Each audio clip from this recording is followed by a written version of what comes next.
Welcome. In front of me is an ACER Chromebook 13, and today I'll show you how to change theme of your Chrome.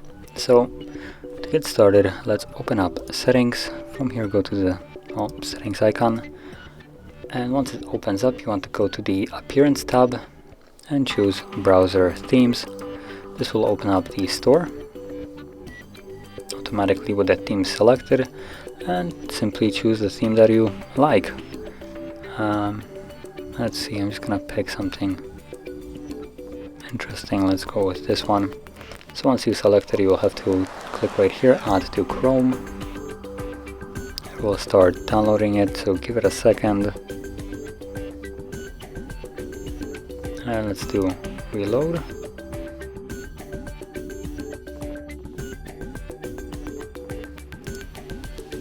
Looks like something didn't go too well.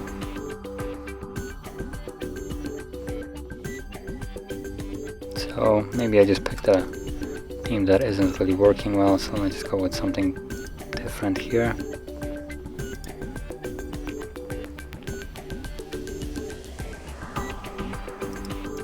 And we can already see that this one is applied. So as you can see, everything is dark and it just changes the look of it. So that is how you would set up a theme. And if you found this very helpful, don't forget to hit like, subscribe, and thanks for watching.